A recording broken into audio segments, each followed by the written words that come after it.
Hello, Garland Nixon here, and let's talk about the current state of affairs with the Ukraine project. Let's talk.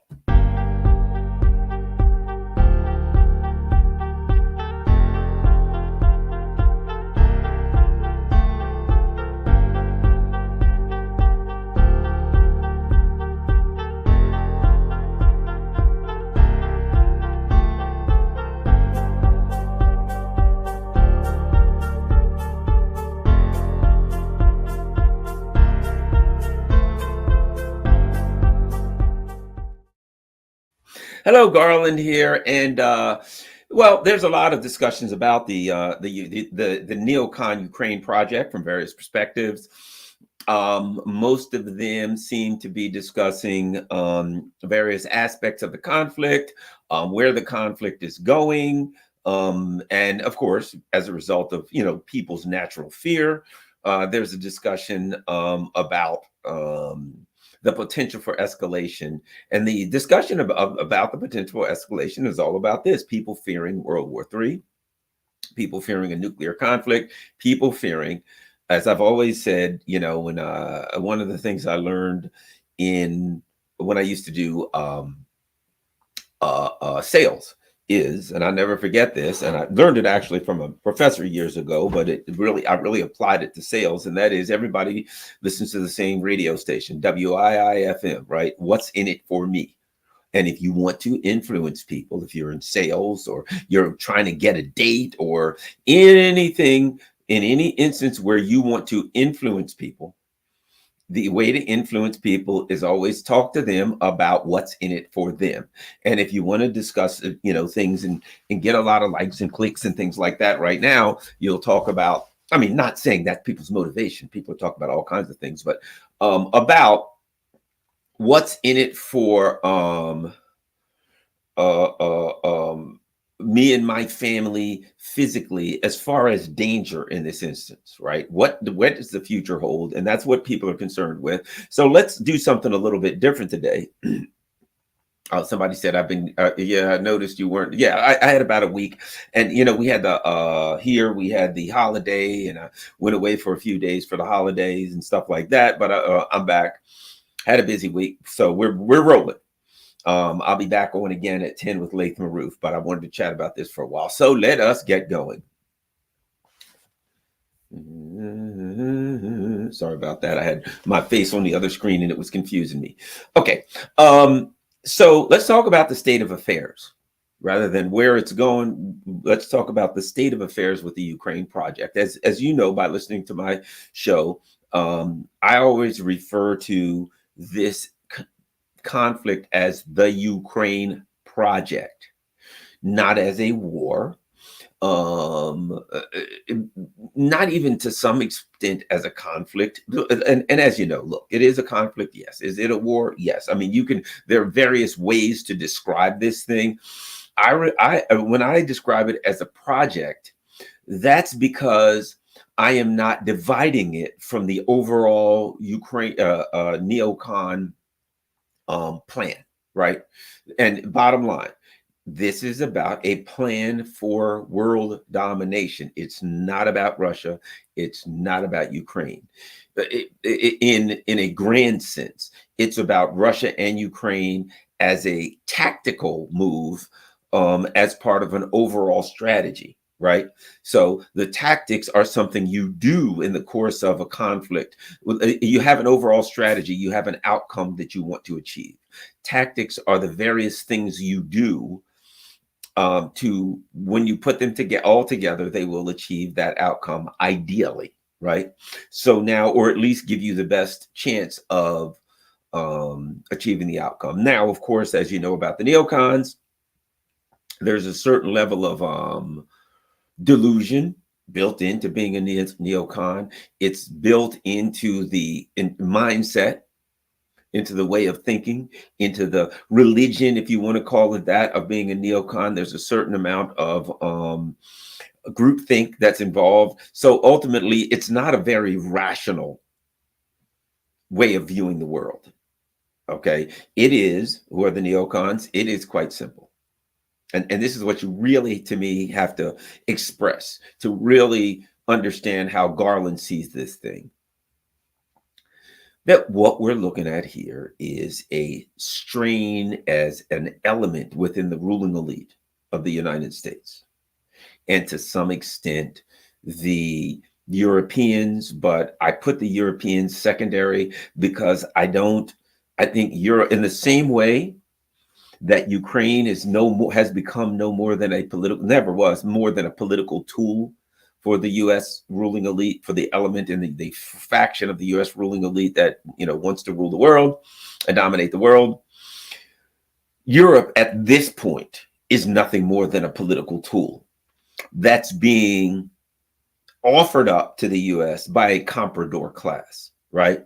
It is a political tool, and you have the ruling elite of Europe acting as basically people who are saying, look, these are our resources, these are our people, this is our money, this is our future.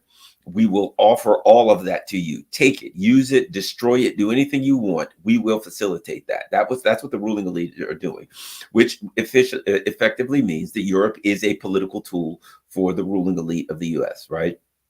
A strain of an element of the ruling elite that came from, European imperialism, European neocolonialism or colonialism, right? The horrible, you think about the history of Europe, right? Going to Africa, going around the world, killing people by the millions, stealing their resources, blah, blah, blah, right? And the United States just picked that up. The problem is this, that Europe has, and this is all part of the Ukraine project and where we are. So the problem Europe has is this. It's kind of like watching Transformers, the movie Transformers. Let me throw this in there. There's the Decepticons are the bad guys, right? They're the villainous robots, right? Versus the Autobots, who are the, I guess, heroic ones, right?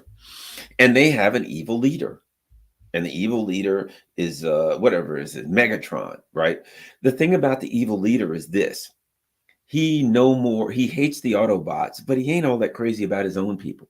He hates everybody, right? And he has an assistant named Starscream. And every time Starscream screws up, he says, "You have failed me for the last time, Starscream." In other words, I'll destroy you. I'm angry at you. I'm furious at you. I'm more angry at you than I am the Autobots, right?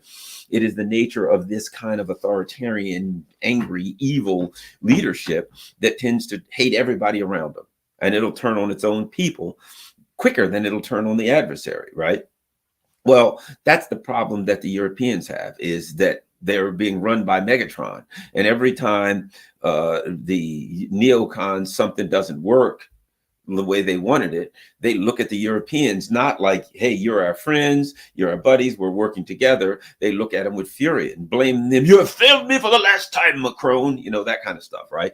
So the Europeans are both political tools and punching bags to be punched around when the plan fails. They're also a source of resources. So for the neocons in the US, everything, Russia's got a bunch of resources. That's a source of resources. We need to take that. Africa, Latin America, these are all sources of resources. We need to take those. Well, guess what? Europe, you got resources, and they got a plan. And unfortunately for you, they can utilize your resources and spend those resources to accomplish their plan. And so wherein the ruling elite in Europe want to fake their people out, they want to say, we're part of this, we're standing together with the US, we're all buddy here defending ourselves against the evil Russians. The truth of the matter is there ain't no we. Their job is to hold off the Europeans public as long as possible, indefinitely ideally, so that Europe can be sucked dry materially, economically, and ultimately the people can maybe even be used for cannon fodder. Right now, they're economic cannon fodder, if necessary, if possible. They'd like to use them for cannon fodder.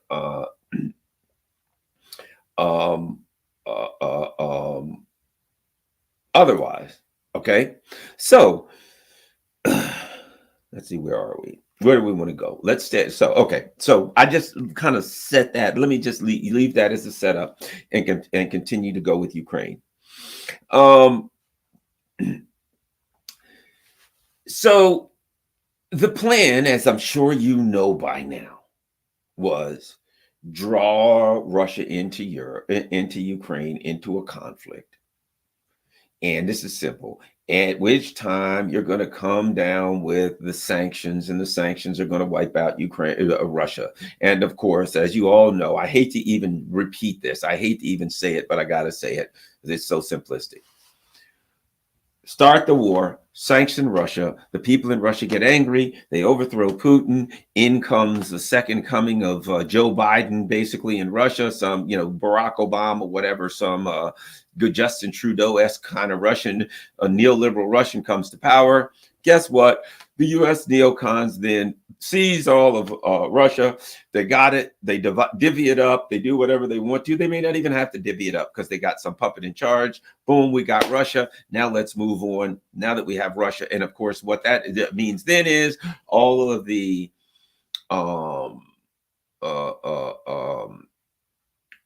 natural resources that are provided for China. You then say to China, you got to do what we say, or we're going to cut you off and wipe out your economy.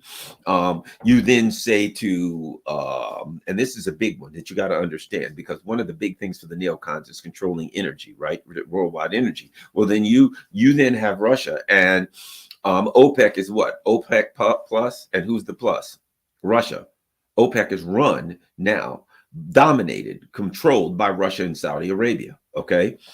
So at that point, not only have you snagged the resources in Russia, not only do you have you don't even have to go at it with China, because you can just cut all of their resources off and impoverish them. But additionally, you can control oil prices worldwide. So you can ensure that the U.S. gets oil very inexpensively. The U.S. government gets inexpensively. You still keep the prices through the roof for the U.S. people, because they're going to be, they're economic cannon fodder too. And you move forward, and you got China, you got the world at this point. You take Russia, this is what they understand. When they take Russia, the resources are so huge. The size of the country is so big. They get all of the military wherewithal and knowledge and technology from Russia. And they control the oil market. They control all the wheat market, on and on and on. So they're going to take Russia. At that point, nobody else is a challenge. You dominate the world. That's what they understand, the importance of Russia. So that's what they're going to do. Well, now, the Russians had something to say about it. Historically speaking, it wasn't wise, because the history of Russia is that it is an outstanding defensive military force for numerous reasons, not the least of which being the Russian people are very, very well educated. So they've got a great technological base.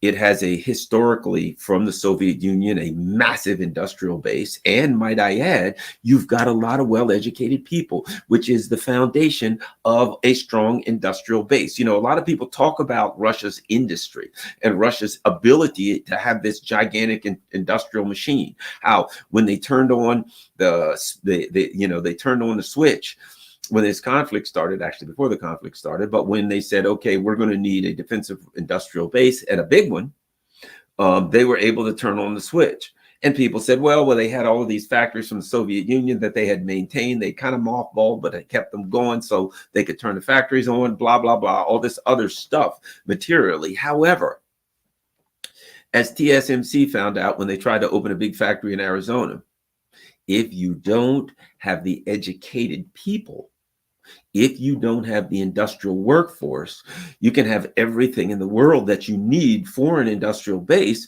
but you can't have it because you don't have the minds that are necessary, right? And if you have any contact with Russia and Russians, you realize that there are a lot of Russians who were educated in the Soviet Union, very well educated, that the Russians have a history of a powerful, a very strong and effective education system to this day. And so they've got people that are well educated. And so when they turned on the switch, they had people who were technologically savvy, who they had a history of people who had worked in industry and who understood the importance of it, and who were not put off by, oh, I'm just a nobody, I'm just a worker bee in a factory. We're certainly very happy to do that. and understood the importance of that. So they had the industrial mindset.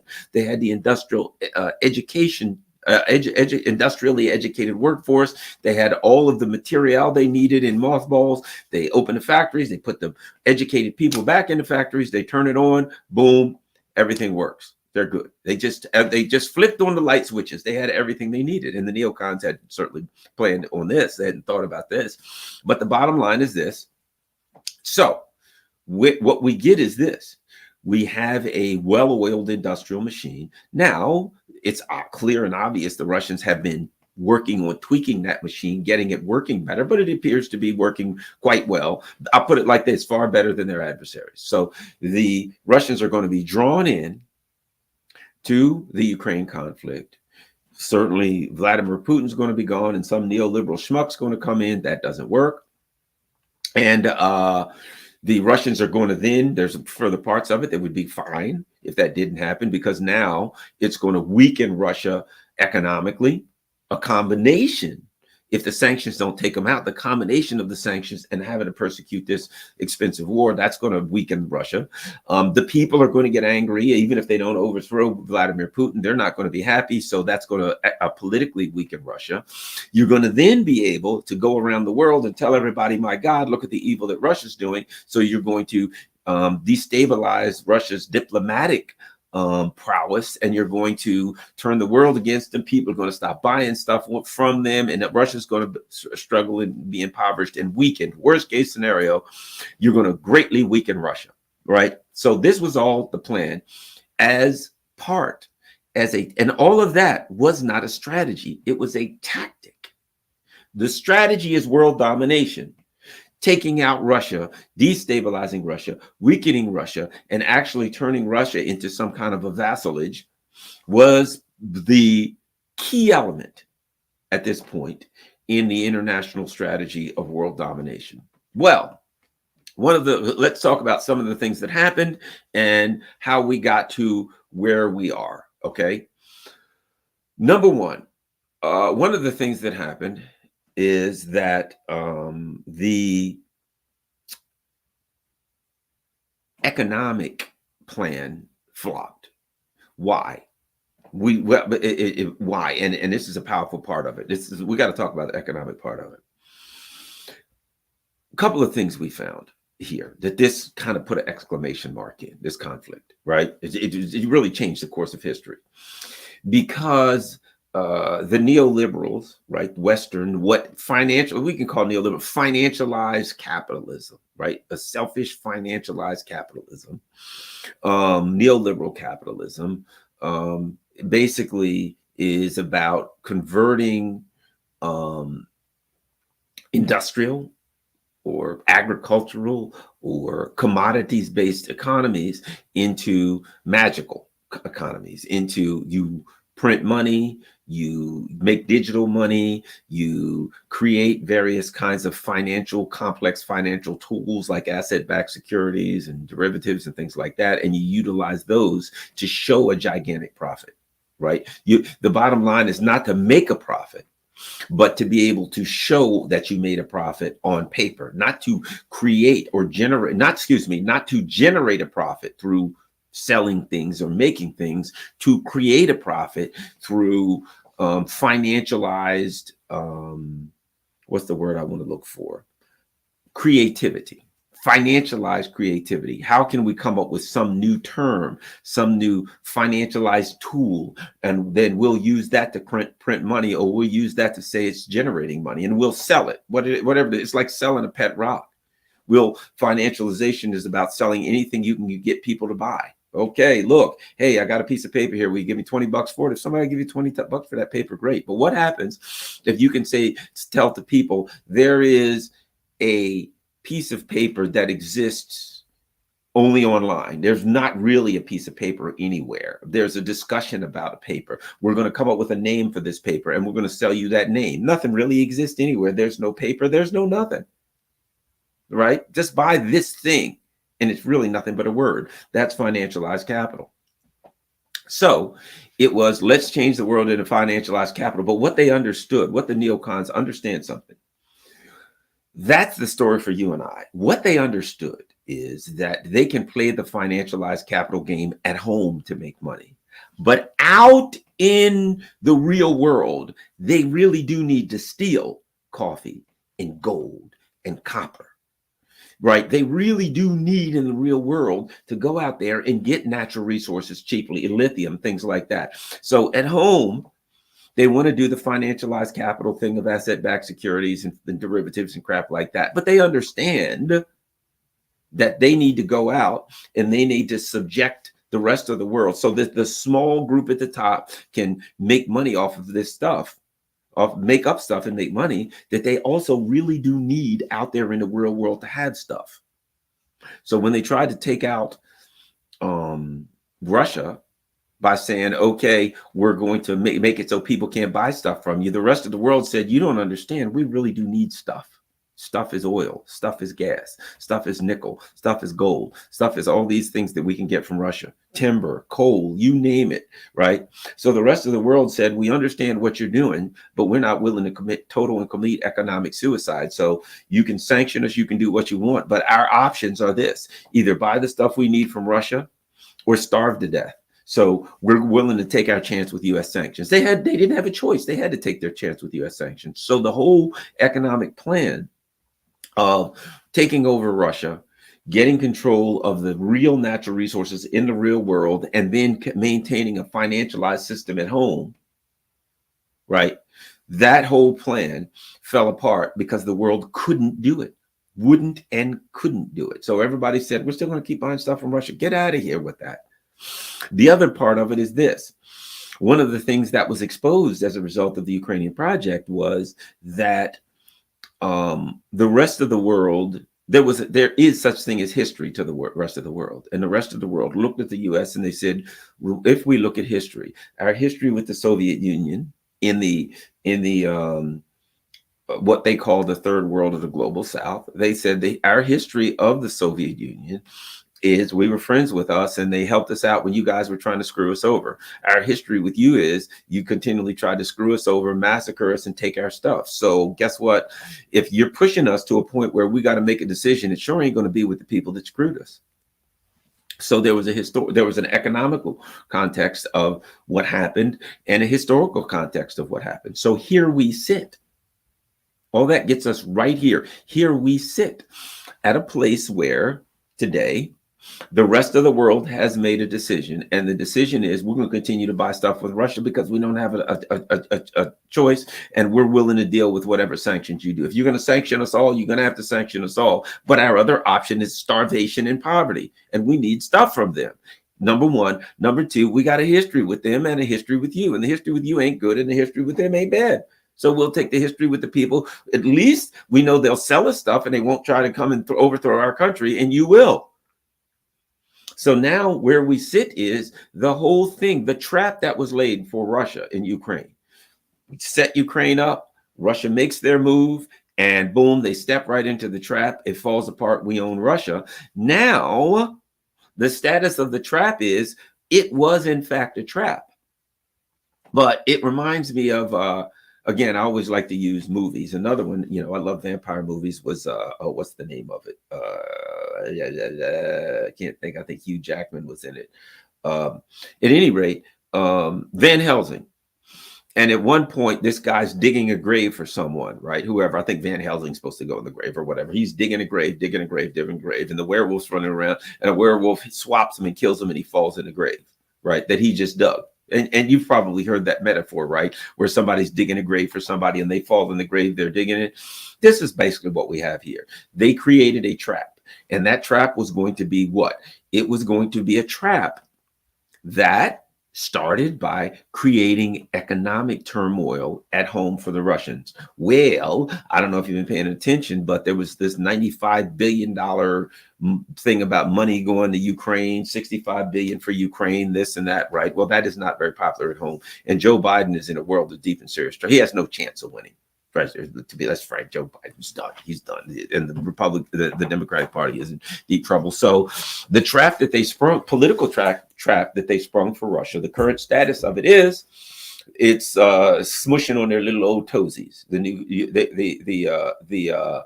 Neocons are caught. in that in that track, politically, economically, right? We're going to make Russia suffer, and they're going to struggle, and Putin's going to get regime changed. Well, it looks like Biden's going to get regime changed. And Americans aren't happy with the money, and so it's the political pain that they wanted to cause abroad is political pain here.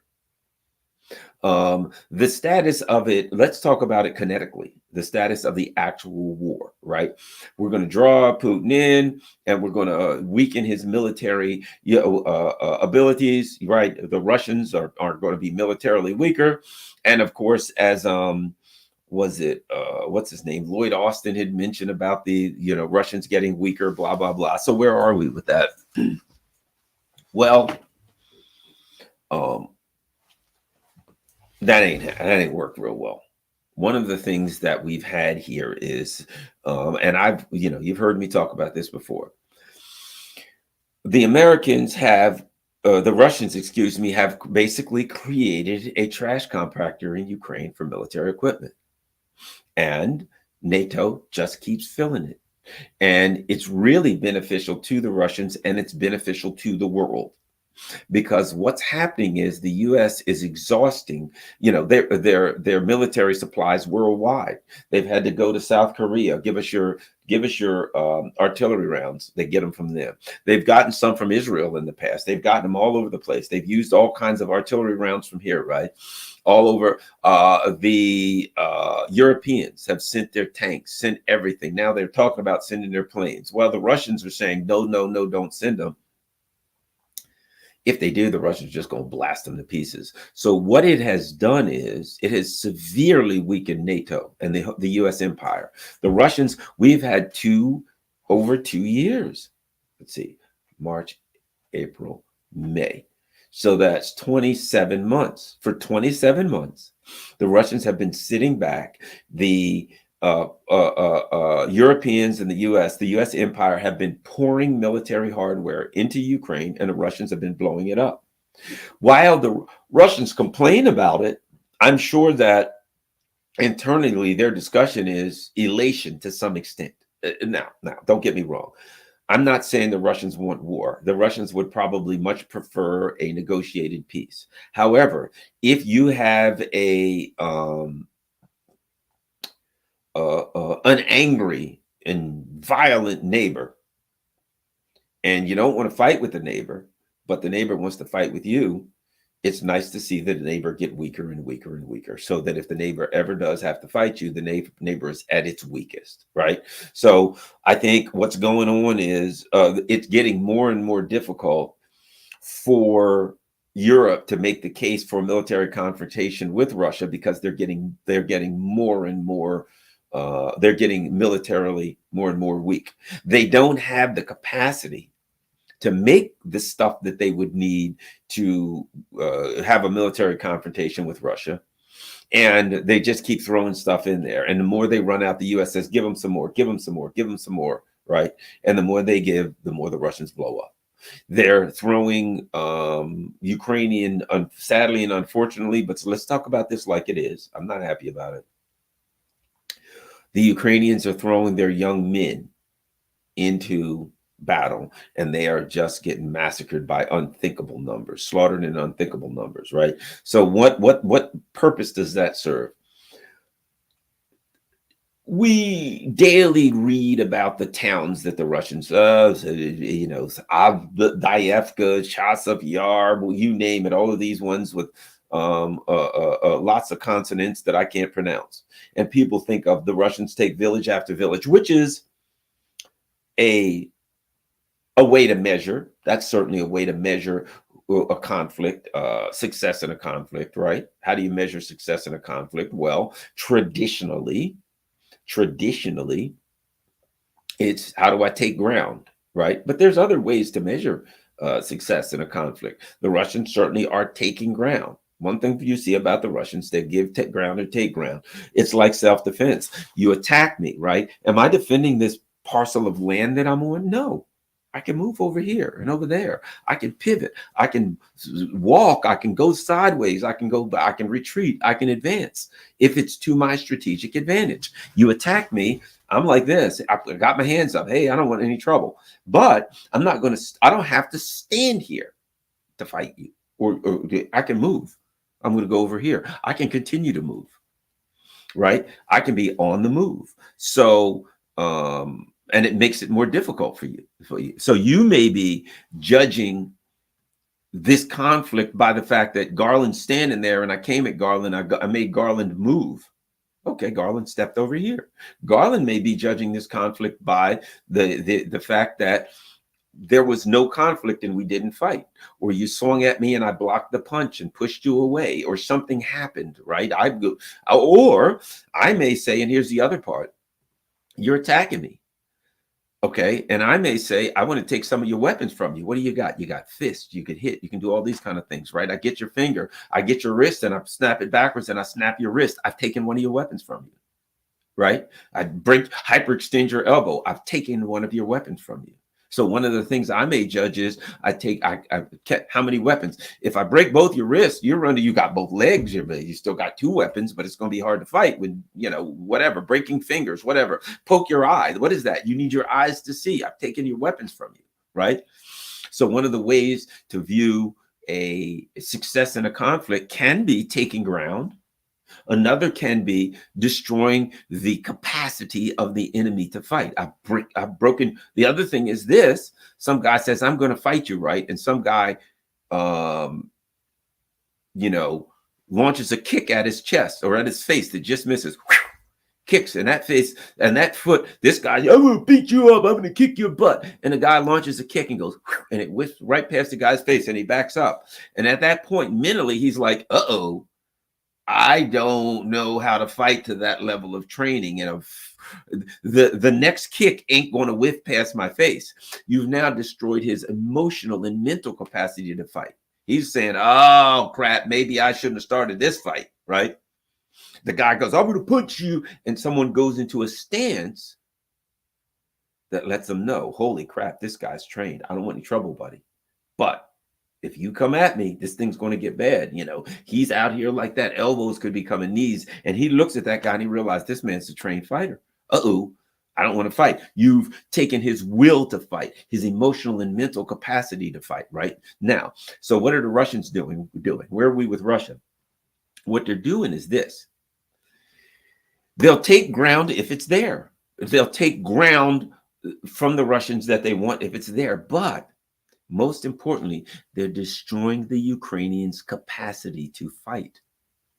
If they destroy the Ukrainians' capacity to fight, then at some point, you don't have to take any ground. There ain't no ground. It's all yours. At some point, when the house of Ukrainian military cards falls, you don't have to take Odessa or Kharkov of nothing. There's nobody to protect them. And might I add, and this is critical, and when people say, "Well, the neocons will come in and they'll save the day and they'll go fight alongside the Ukrainians," if you have destroyed the Ukrainians' capacity to fight, their physical capacity to fight, there is nothing to support. So at that point, and I think this is what the Russians are working towards, and they may already be there. They're rapidly getting there. They're moving towards a point where the Ukrainian militarily, they're almost there emotionally as far as the country itself. Right? Where the people in the country say, "We don't want to fight no more. We don't want to keep sending our sons, fathers, and brothers. We don't want to keep hiding in basements so we won't be conscripted," right? That's where they kind of really are. So they destroyed the emotional capacity of Ukraine as a state to fight. The people are not saying, "Yay, let's go fight these Russians." They're saying, "Hey, I don't like this. This ain't working for me." Right? So you destroy their mental and emotional capacity to fight. And You're destroying their physical and kinetic capacity to fight. Why? You're knocking out their electricity. They can't move stuff around on the trains. You're blowing up tanks. You're blowing up just bit by bit, slowly by slowly. Every time I see a tank, I blow it up. Armored personnel carrier, I blow it up. Howitzer, I blow it up. Their capacity to fight. And you're just saying to the Russian, to the Europeans, keep pouring it in. Because as I destroy their capacity to fight, I also destroy your capacity. Since they are a proxy army for you, the things that I do to them goes up the line to you. So as I destroy their equipment, I'm destroying your equipment. As I destroy the will to fight us in the Ukrainian population, the will in the US, in the NATO population is also dissipating. The people are also started off, yay, let's go get the Russians. And now the people are like, hey, I'm scared. I don't want nuclear war. I've had enough of this. Why is my factory closing down? Why is my job? So the Russians are destroying the kinetic capacity, first and foremost, of Ukraine to fight, and the emotional and political will of the people. And they're doing the same for NATO. So the state of things in the conflict is the continued destruction of the emotional and political will to fight Russia amongst the population, not amongst the ruling elite. That's a whole nother story. But amongst the population, the ruling elite don't know what these people are doing, what the hell to do. They're idiots. But the will and of course the kinetic ability, so that ultimately, if one day we get to a point and the neocons say, you know what, doggone it, let's go fight Russia. Let's go to Ukraine. We're going in. And the Ukrainians say, good, we're coming out, right? The Ukrainians are like, oh, we can't fight no more, man. And they say, we're coming in to help you. And they're like, help us? Hell, we ain't trying to get help. We're trying to get the hell out. We're done. We're finished. If you want to come in and fight Russia on our territory, count us out. They'll create where the Ukrainians are going, and they're not going to want to fight. And as I said, and I see this happening slowly but surely, the Ukrainians will not be mad at the Russians in the end of this. They're going to be mad at NATO, at the West. They're going to look at them and say, what the hell have you done to us? You told us we were going to be better off, and we're far worse off than before. And where's all of their young men and a lot of our young women all dead on the battlefield? Everything's wiped out. Everything's destroyed. Our country's flattened. This is a disaster that you brought to us. And we need help. And guess what? Europe, you know what Europe's going to do? Oh, yeah, we can't. You know, the US, yeah, Europe's going to be like, oh, we can't help you. We're broke. US is going to be like, yeah, we can't help you. We got something over here to do. They're going to leave them hanging. And the Ukrainians will have to look eastward. They're going to have to look at Russia and say, help! We got no other way. We got no food. We got nothing. I see that as the obvious outcome of this thing. But currently where we are is the neocons have a tiger by the tail, as they say, right? They can't hold on and they can't let go. They're holding on to a conflict that they are losing. Right now, the only thing they can try to do is stop this grand debacle from happening until after the election. There's no way they're going to stop it from happening. They're just trying to hold out to after the election. It may work, it may not. And I don't think the Russians care. You know, people are like, yeah, the Russians want this to happen before the election or that to happen before the election. I don't think the Russians I don't think that's the way the Russians fight war, based on a political date. That's politics. I don't think that would be the Russians caring about external politics versus internal politics versus politics. I think the Russians don't see the conflict as something separate from internal or external politics. I think the Russians realize something. Let me give you an example. I'm standing there and some guy comes up and he says, I'm going to beat you and take your money and kill you and everything else. At that point, I got to fight this guy. I'm on the street. Here's what I realize. There ain't nothing after this. I got to win this or else. So the guy comes at me and I know I got to fight to the death. I got to fight. I got to win this. That once I win this, I can walk away, right? If I defeat this guy and he's laying on the ground defeated, I don't have to run away. I don't have to do anything. I can stand there because he's dead. I can walk away. My enemy is vanquished. Or he falls to the ground and he says, I'm sorry, I'll give, uncle. I'm sorry. Puts his hands out, whatever, right? whatever the case may be, but I have to defeat my enemy. And so I think the Russians understand, in order to continue with their economic plans, in order to continue with their diplomatic plans, in order to continue with being strong politically internally, and to build with their allies, all of that, they got to win this. They know they got to win this. So they're like, look, whatever time it takes is no big deal. We're going to continue fighting. And the other thing they realize is this, and this is interesting: the longer they fight, the stronger they get. Right? Look, it's like sparring. The more you spar, the better you get at fighting. Right? It's like a boxer. Why do you think a boxer's always in the he's sparring with his some person in the ring? Why? Because he knows that fighting is going to get him better. He's going to get quicker. It's like you can do all of the practicing you want. It's not the same as sparring. If you ever play a sport, basketball, football, whatever, you can practice and you can do all the drills you want, but nothing can prepare you for the speed of the game. The Russians understand that right now they're playing the game. And since they're playing the game, the kinetic game, which includes all phases of their economy and the military kinetic conflict, that's making them sharper, that's making them better, that's making them stronger. Number one, there's no room for losing. They can't possibly lose. It's existential. Number two, the longer they play it, the stronger they get. And since they're defeating their enemies, that means the weaker their enemies get.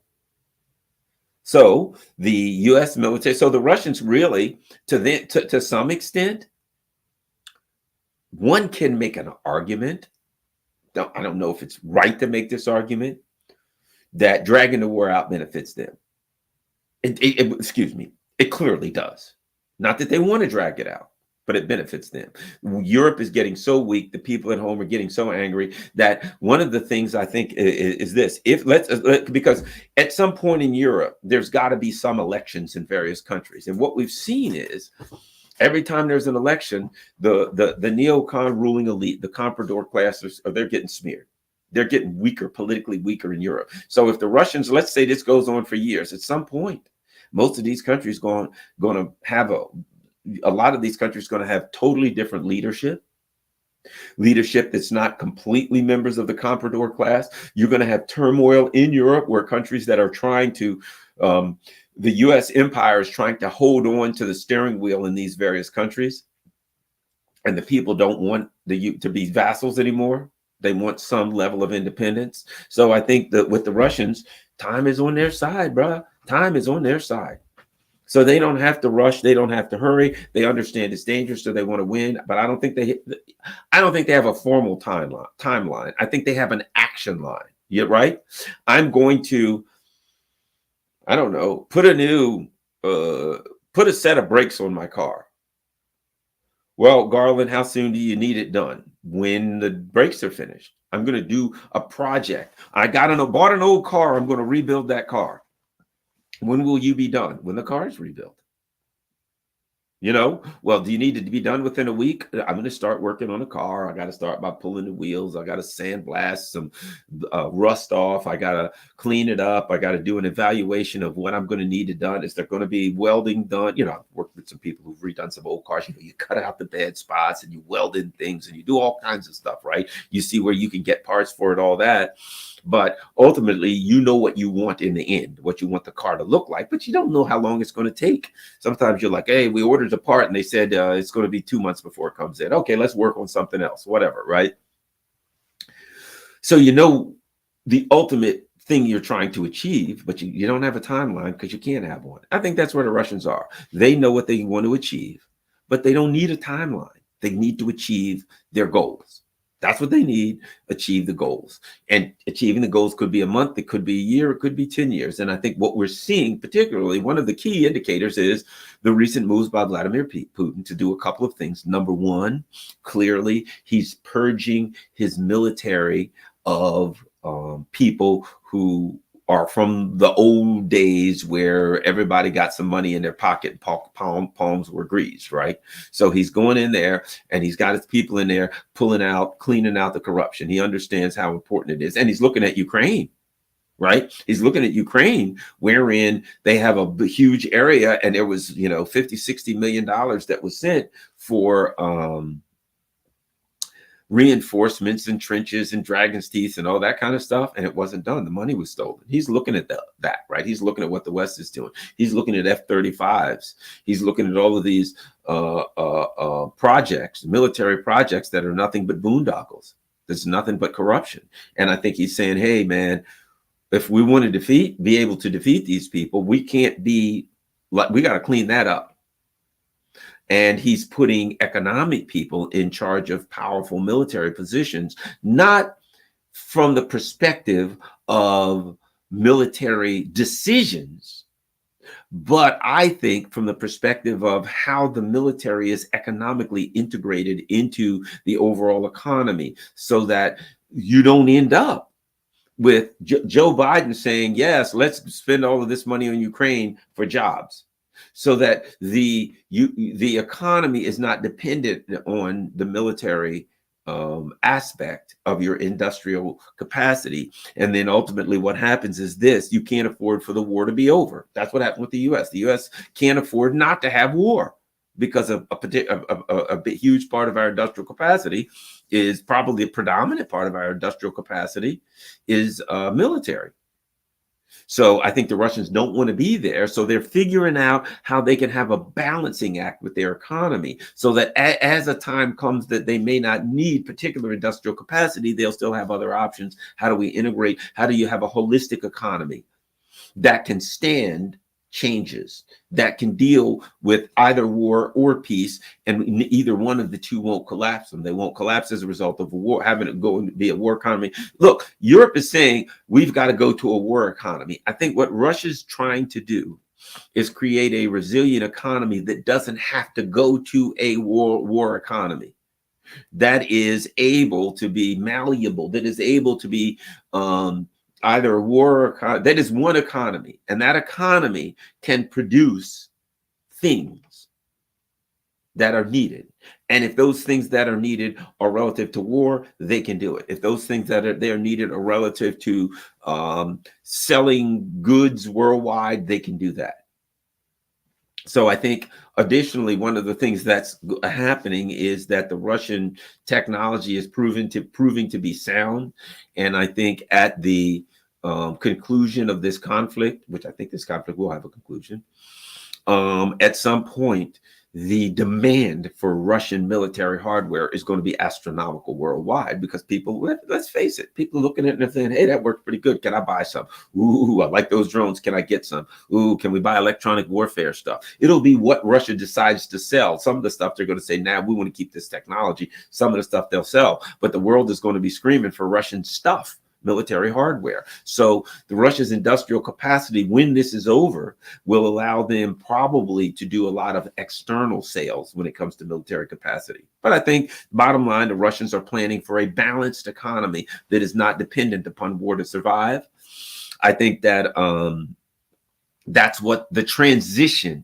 There's a huge transition going on in Russian economy, and a lot of other state-owned stuff, state-run stuff, that they are understanding that, look, that you can say we don't like the Soviet Union, you can say we don't like communism, or we don't like socialism, we don't like state-run this or that, but I think the Russians understand the reality is the Soviet Union had its strength, and one of them was industry, and that they need to regain the legacy of the things in the Soviet Union that worked, that were strengths.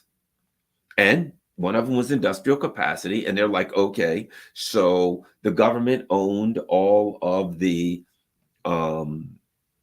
military industrial complex, and that was able to put out a lot of stuff, and really, really good stuff. So let's do that. Let's not say we can't do that because we're neoliberal and the government shouldn't be involved in anything. No, they're like, okay, the government does that pretty good and cheaply, very inexpensively. Let's go with that. And so the government now is going to take over the military industrial complex. The government is they're going to do some form of long-term planning. The government's going to do some form of long-term planning. It's going to be, I think, I would put it this way, they're moving to an economy, and this is one of the things this conflict has done. Russia was drifting toward they didn't want the neoliberal version of capitalism, but that's the direction they were drifting in, with all of the corruption and all of that kind of crap, right? Now, As a result of this conflict, one of the things that it's done is it's drifted Russia back towards China, which is this hybrid system wherein the government owns certain things and it allows a level of I don't know what you would call it, private ownership of corporations.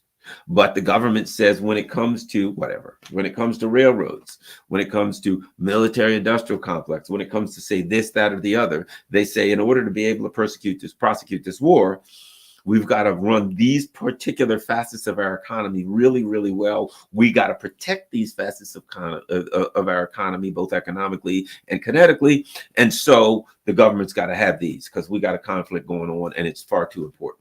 So the government's taking some things that, and we need to be able to do this in a very inexpensive way. And the least expensive way to do this is if the government does it. And we'll have government employees. We're taking a profit out of this stuff, out of military industrial complex. That's what they did. Take the profit out of it. It's cheaper. We got to make it cheap for the country. So they're drifting towards more of a hybrid economy, reaching back to things in the Soviet Union that were strength, such as industry, and reinstituting those industrial governmental legacies and maintaining other things that they need to make them competitive in the market, right? The other thing is this. We got to add this, and that is, so bottom line is Russia's winning economically.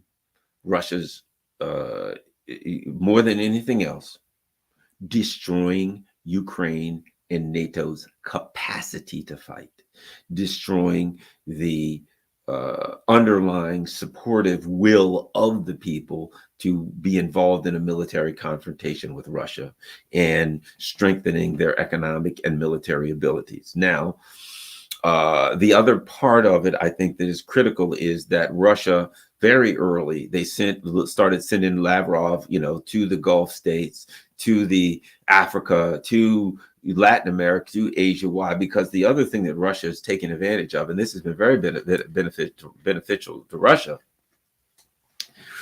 they've taken advantage of the U.S., the maliciousness of these neocons, the maliciousness of U.S. foreign policy, right?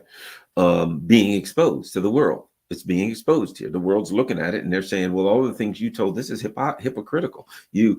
All these things that you've done, all these countries that you've invaded, all of this stuff. And now you're suddenly upset and you're saying somebody else is doing all the things that we've done, only what we've done is far worse. And the rest of the world understands the dynamics. They know. I mean, the U.S. can lie to the American people and they'll buy this foolishness about, the Russians just woke up one day and decided to invade Ukraine with no historical context. They can feed it to the Europeans, and these poor saps will run around with a bunch of blue and yellow flags as their jobs go out the window and their lives go to destruction and total hell. Sure, but the rest of the world knows better.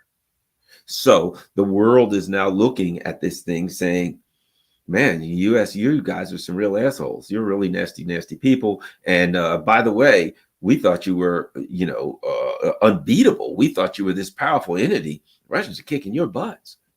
You've been unmasked. You ain't as strong as we thought you were. You're getting your butts kicked in Russia. You're doing everything. The U.S. has gone into Russia and brought all of its buddies with them. And basically Putin has said, okay, Uncle Sam, you want to fight? Yeah, bring the rest of your buddies too, since we're going to fight. Macron, Schultz, Sunak. Look, we're going to fight. Bring them too. Bring them all right over this way. Bap! Now, I told you, get the hell out of here. Slapped every one of them at the same time and told them to go home. That's the way the world sees it. The world sees it like you guys sold a lot of wolf tickets, talked a lot of crap, said, we want Putin, we want Putin. And Putin said, you can come and bring your buddies too. If an ass kicking ain't good enough for you, if it ain't good enough for you to get one, you bring your buddies. I'll make an example out of them too. I'm not saying that's what's happening. I'm saying that's the way the world sees it. That basically Vladimir Putin said, you come in here to fight me, bring all your friends, and I'll send all of you home. And every time you turn around, and they reinforced that. It was, hey, we're going to send in more Storm Shadow missiles, and we're going to send in tanks. Ooh, you're going to get it now. We're sending in Challenger tanks. Hoo, hoo, hoo. You sons of bitches are going down now with the hands of M1 Abrams. All that stuff came in. Boom. Sent back smoke in a pile of ash. And basically the Russians were like, that's all you got?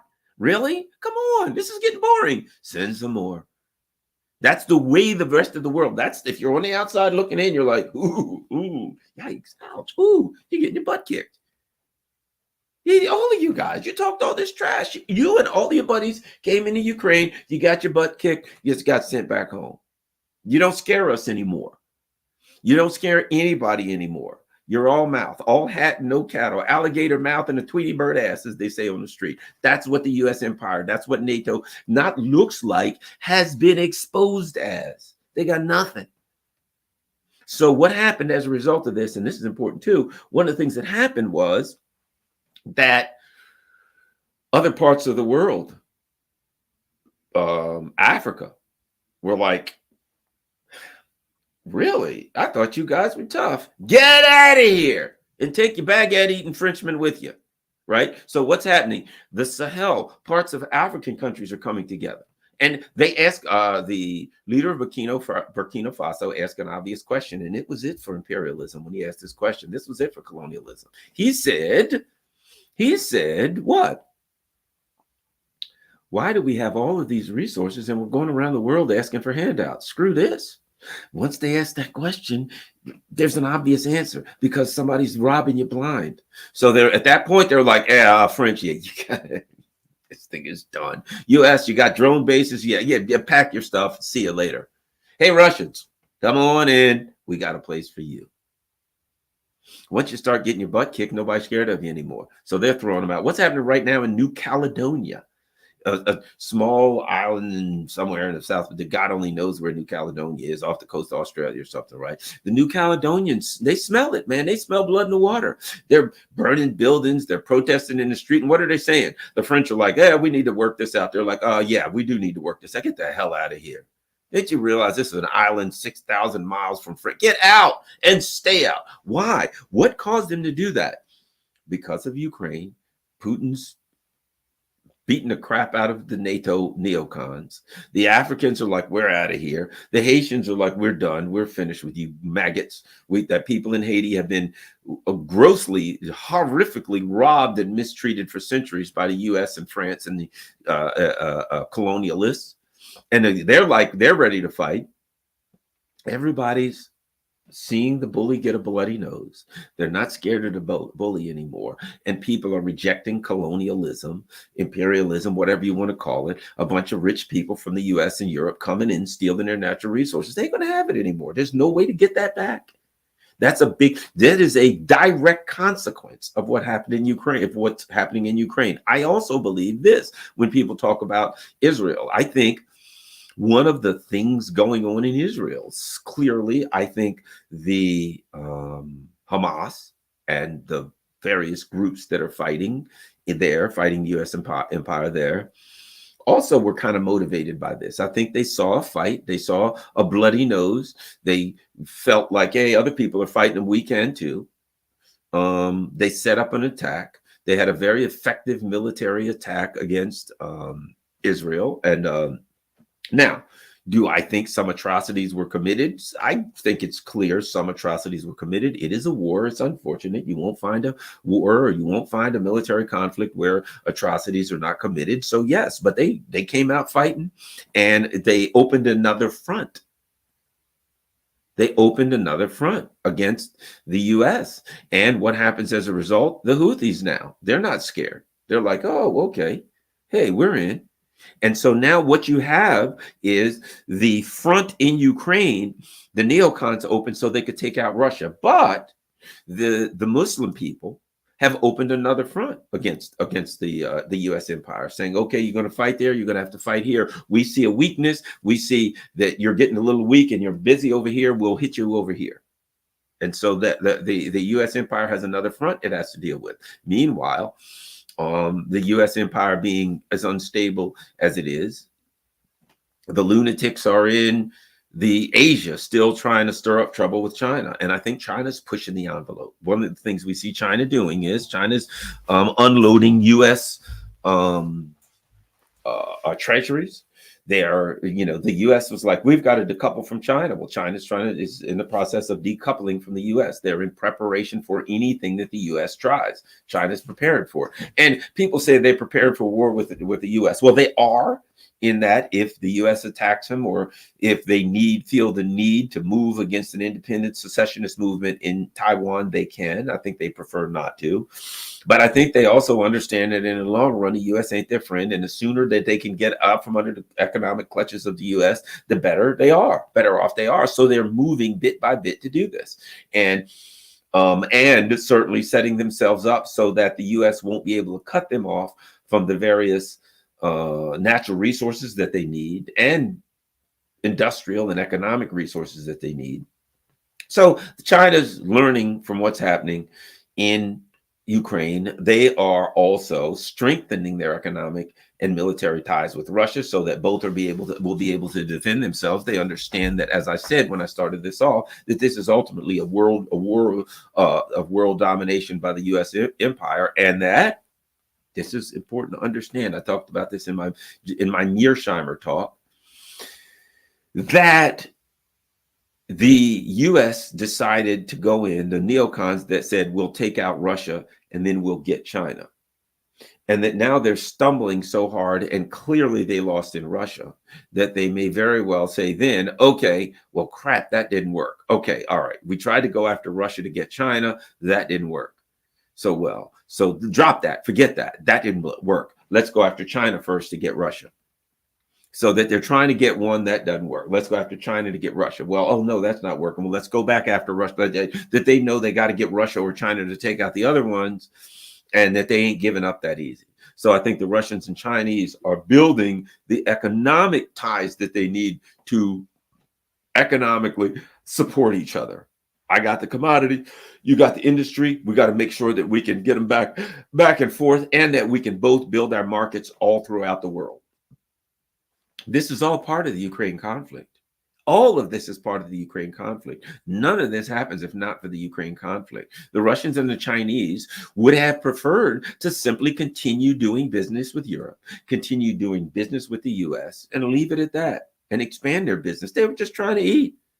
But now, as a result of the Ukraine conflict, here we are, where the Chinese know what they're up against, the Russians know what they're up against, and they're trying to, I would put it like this, in a way, build a new world. In that, they're trying to build a new world for themselves. We may not be able to sell things and do business with Europe and the US. So we'll do business amongst ourselves. You got Africa, lots of people, lots of young people. You got Latin America, lots of people. You got Asia, you got the majority of the planet. So what they're saying is, if we can bring these people, their status up economically, we'll just do business with them and we'll be all right. Let the European Americans do what they want on their own. But they're building an alternative system, and they're saying our system will be strong. And if the Europeans want to come buy stuff from us, fine. On the market, they want to come over, we ain't integrating with them. We don't trust them. We want them out. Boom, fine, whatever. We don't trust you. But if you want to buy stuff from us, fine. But if you don't, we'll still be fine, because we're building new markets. It benefits Russia and China to make Africa more economically viable, because then Africa can buy their stuff and they can do back and forth stuff. To make Latin America more economically viable, to keep Asia strong. It benefits all of them, because they got to have a customer base and they got to have somebody to do business with, to keep the Middle East strong, to build. The global economic system, I believe, is pivoting towards the global South. They understand now that neoliberal capitalism is a scam, and that all it does is takes money from the working class, filters it up to a few people in the hands of the ruling elite. And I think they also understand this, that as a result of all of this, that the people in the West are at some point going to get really, really mad, and that there will be extreme destabilization in the U.S., extreme destabilization in the in Europe, and They don't know what that'll bring, but I think they're preparing for that destabilization. They know that these are powerful economic blocks and military blocks, and they're going to come unglued. But I think they're going to come unglued in a way. This is what I have to say. There are people who are like, look, there could be a civil war in the U.S. Yes and no. Okay. When these societies, Western societies, start to come unglued, it's not going to be, oh, the southern states are dressed in gray and the other states are dressed in blue and they got their muskets charging each other. That ain't the way it works. I believe that the fury in the West, in Europe, the fury in the US, the anything you may call a civil war, is going to be more class-based. It's going to be more the working class furious at the ruling elite who have dragged us to hell, right? I think it'll be more the masses of people waking up saying, for God's sake, we're broke. We got nothing. And you bastards did this to us, right? It's not going to be a fight between the people amongst the working class killing each other. That the Bonapartism, right? The factions of the ruling elite divide, and those factions of the ruling elite. Look, think about the Civil War in the U.S., right? The slave owners. That was a tiny faction of the Southern ruling elite. The 1/10 of 1/10 of 1/10 of 1/10 of 1% of the ruling elite, through the working class and the poor boys from the working poor, the impoverished off of these Georgia farms. They took all of their sons, they put them in gray uniforms, and they sent them out to the battlefield to get massacred. Right. And they had what was called the 20 slave rule. What did that mean? That means if you owned at least 20 slaves, that you didn't have to go fight, that you could stay home and watch your slaves. In other words, the rich people stayed home and they didn't fight. They sent the young people out to get slaughtered and slaughter each other, and they made money off of it. And in the end, they all came back together and they kept their money. The slave owners are still, their descendants are rich to this day. I know of places where you can go where literally the plantation home is still there, and on the Eastern Shore of America, and the descendants of the slave owners are still there. And they so much money was made by their ancestors during slavery, they're still rich living off of it. So the rich folk afterwards, did the South lose? Not the 1/10 of 1%. They kept their money, they kept their property, they kept everything. They stayed rich, right? I don't see that kind of thing now. I see something more in where the people are furious, wherein they turn on the ruling elite because the system is collapsing for everybody. It's a systemic collapse. So, I guess there's a lot of that to say that's where we are. That's kind of a broad statement of how I see the current state of affairs when it comes to the Ukraine conflict, not just through the lens of Ukraine, but through the lens of politics in the West, through the lens of economics worldwide, through the lens of outcomes of the Ukrainian conflict, that the neocons set a trap for the Russians. And in the end, they stepped into the trap, and the trap is taking them apart. The trap is affecting them economically. It is destabilizing the Western political establishment. It is, and they're going to have trouble. They're going to have big trouble. Trump's running, and Trump is now saying, I'm the peace president. I don't trust anything Trump says. Don't get me wrong, or any of these other politicians. But I think Trump is smart enough to be able to read the political tea leaves, and he's going to move towards saying, I'm the peace president. We got to get all of these wars stopped, and that will resonate. So are they going to try to take Trump out one way or another? Certainly, because that's where they are. And that would just destabilize things even further. All right. Thanks a lot, everybody. Let's look before I go anywhere else and see if we have any.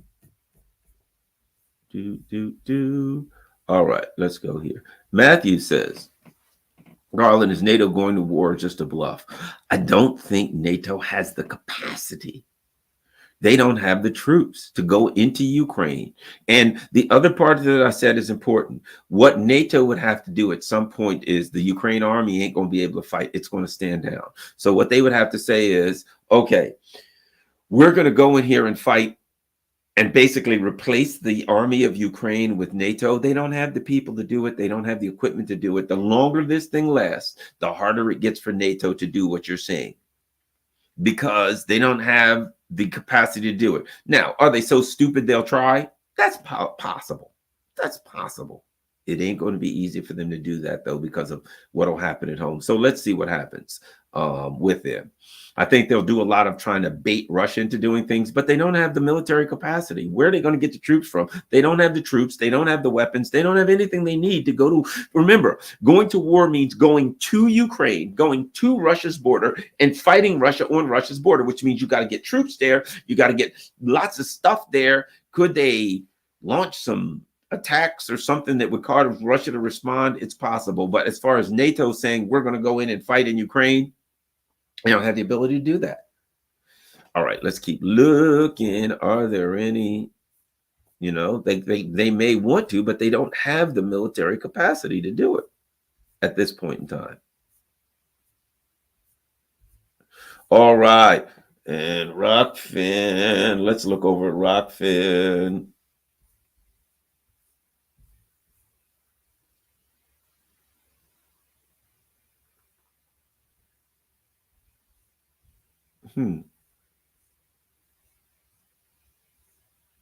Well, all right, everybody. Thanks a lot. I'm going to jump off. It is it's about 9:30 in the morning. Let me get myself together. I'm going to have Laith Maroof on in a few minutes anyway. So thank you all.